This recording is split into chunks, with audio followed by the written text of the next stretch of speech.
In this video you're going to see in a cruel reverse of fortune, GT Sport has gone from my best combo of Suzuka in the Group 2 cars to Bathurst in Group 3 in the dark. Wish me luck.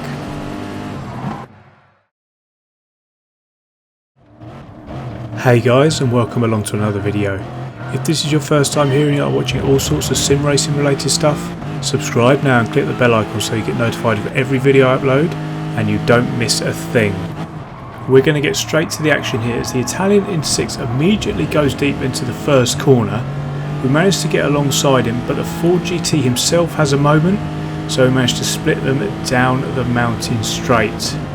So coming down into Griffin's Bend here for the first time, we can see him in the zone map there. Thankfully he's not going to go for a move, but I get distracted by the two up in front and go deep myself.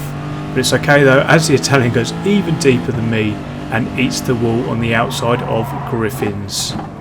So after all that excitement at the start of this race, I haven't even had a chance to introduce it.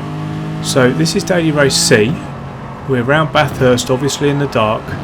We've got 9 laps here and we managed to put in a 2 minutes 3 seconds .1 qualifying time after about 10 laps of quali, so I was quite happy with that. The car that I did it in was the car of choice, was the Supra, and as you know in qualification, if you can't beat them, join them. But this race, as we've already seen, is just about finishing whilst trying to stay out of trouble. So I've pulled out the comfort blanket and it's time for the return of the KFC Lexus. What it's also the return of is the Elgato, so you should notice those, mind you, who are part of the 360p crew won't, so I appreciate and salute you guys. Well done if you're early adopting enough to get the lowest possible quality before YouTube can catch up. But as I was saying, the Elgato is back because after the leak that thankfully didn't destroy any of my stuff, thank you to all those who reached out and sent me good messages and good vibes about it. Thankfully there was no issue at all and we can get back to it, but what it did give me an opportunity to do is sort out all the cables and got the Elgato working again, so the gameplay is being recorded through that now. So we're starting number 2 here. We're going to get a good run here out of Hell's Corner, the first corner, but not good enough, it looks, for a lunge down into turn number 2. We're both in Lexuses here, us and the Greek up in front, so we're going to start gaining as the slipstream effect takes place, but not close enough, as I said, for a lunge. The yellow flags are out though, and Super GT's mate Sharip GT has come across and he actually got reset behind us. Absolute killer as the Greek there goes straight on at the cutting into the wall here. We found ourselves going from 5th to 3rd in very quick succession. So as I mentioned before, finishing the race without too many issues is absolutely key, which is the reason why I got the safety blanket, the KFC Lexus, out of the garage. However, the changing car between qualification and the race is actually going to come to haunt me here. As we come down the S's, I'm going to get it all crossed up and we're going to end up almost going down to 6th, but thankfully the Italian crashes into the wall, but we are down to 5th. That is one of the issues when you qualify in one car, which for me was the Supra, and then you pick up the race with your comfort blanket, which happens to be an absolute boat of a car. So what happened as I came down the S's is I just lost control of the momentum of the heavy car, got crossed up, and as you saw ended up right in the wall. But all is not lost here. We're in 5th after almost 2 full laps, which is better than what we've had before. There's some argy-bargy going on up ahead there, flashing of lights for the Frenchman to the Greek there. He obviously isn't happy with something, but we're happy enough as we come across the line to start lap number 3. We're in 5th place. We fast forwarded slightly here and we're about to witness the clumsiest 20 odd seconds I think I've ever seen in Gran Turismo. So after contact once, the Greek goes back into the wall. He's going to go into a wall for the 3rd time here. hit the Frenchman, then goes into the wall himself. They make contact again, the Frenchman again goes into the wall, and then we manage to escape with 4th place. These two really not showering themselves in any glory here whatsoever. Just hitting each other. Just get on with it, guys. Just holding everybody up. But either way, we're in 4th now, and things continue to look good. But as you know, with my luck, that's not going to last for long.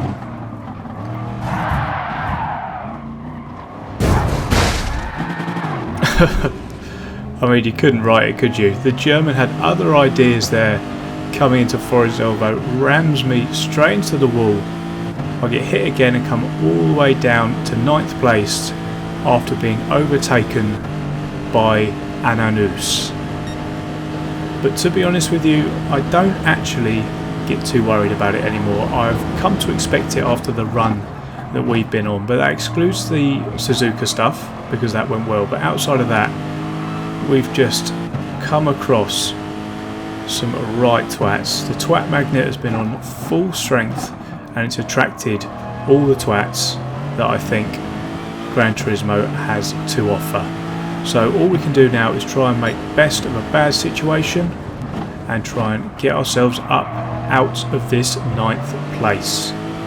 So as we start lap number 4 here, we get a good run out of Hell's Corner on the Anus. Super GT's mate has come a cropper, and the Anus is just going to push us off the track, and we're going to get an SR bump as a result. He's then going to try and go round the outside, and to be fair to him, almost pulls it off round Griffin's here, but he's going to run out of road, hit the wall and get himself a 5-second penalty for the privilege. I don't know if it was for hitting the wall or if it was for hitting us. Either way, I'm not too disappointed for him, and things are going to get worse for him here as he smashes into the wall coming up the hill. We manage to avoid him, run into the wall ourselves. Oh, this race has been absolute chaos. Hopefully the second half of the race will settle down and we can start making our way up the field. As we come down the hill here through the particularly difficult S's, even in the light, let alone the dark, keep your eye on Shrep GT up in front. He's going to hit the wall once. He's going to go wide here, so it's going to almost give us an opportunity up the inside, but it doesn't matter. We're going to sit in his slipstream here down the Conrod straight. So we're going to get alongside here as the slipstream effect takes over. He's going to go up the inside to defend. I'm not going to be able to make a move on him as he shuts the door and moves across in the braking zone, which gets me another SR bump. Fantastic, and we are going to do the opposite of what he's doing. So if he comes in, as we're on an odd number of laps, I think we can get away with just hanging on one more lap with these softs. I was, in an ideal world, going to come in at the end of the 5th lap anyway, because I always like to do the longer stint first, although I do know less weight and more weight with the fuel will affect the tyre wear. Either way, we just need to get a good in lap, not mess up the pit entry, which we've done more than once before, and then we'll see where we come out in comparison. Rejoining the action slightly later down the lap here, as you can see, I put in a good in lap, for me anyway, 1.6 seconds faster than I've been before. So we're going to come through the chase here. Really stable in this Lexus, really like it. There's some yellow flags up ahead, but we're not going to take any chances at all. We're going to slow right down, making sure we get ourselves safely into the pits. We're just going to put on some new boots here. No need for any fuel with this combination. We've actually managed to jump Shrep GT there. But what is going to happen is this Ford GT is going to show its grunt. Keep your eye on the Delta on the left hand side here, and it's at this point I realise that I should be on the right hand side of the track. I can't move across late. He's made his move, I haven't made mine, and because I wasn't really on the ball, I've lost 7th place to the Ford there. But I'm not too worried, as he did set a much faster quali time than me, so I'm hoping he'll just pull us along so that we can catch up with a couple of the guys up in front. And we've obviously got tyres that are 1 lap younger than him, so hopefully we'll be in a position to make a move in the very final stages of the race. We're going to rejoin the action here on lap number 8. Charep has actually managed to pull away, but as you'll see up ahead, he's just overtaken the German there who's had some sort of issue and is losing lots of time down the straight. So we're going to try and get within his slipstream for either the mountain straight down into the Griffin's Bend, or out of Forest Elbow down the Comrade straight into the Chase. The yellow flags are out, as you can see.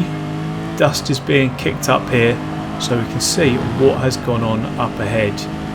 There's been a Ford there that's fallen down the pecking order into 7th. I presume he went off at the Chase. Keep an eye on him here. He just gets on the power too much coming out of the final corner, Murray's corner there, and we have been promoted up to 7th place, and we're going to try, as we said, to get in this guy's slipstream here. We're in it now down the mountain straight, but we're not going to be close enough going into Griffin's Bend. But if we can get within a second of him coming out of Forest Elbow, we're going to have a good run down the Comrade straight, and we can try and make a move down into the Chase. Unfortunately for us, he got his act together coming up and then back down the hill, and we're going to be just outside, about 1.2 seconds outside the slipstream here. So we're not going to get the tow, and probably not get an opportunity down into the Chase to grab 6th place. So we're going to have to, at this point, settle for 7th. While I've got a little bit of time, I just want to tell you that this was the first of 2 videos I actually did here. The next one will feature in the next video, and it's an exciting race, but it's also got a filthy driver, which I know is what you guys are all here for. So make sure you're subbed and have the bell icon selected so you don't miss that one. So we come home to take 7th place, and we actually gain 120 driver rating points. But for now guys, that is the end of the video. I hope you enjoyed the video. If you did, please hit the like button and make sure you're subscribed to the channel if you haven't already. Thanks again so much for watching, and I'll see you in the next one. Cheers.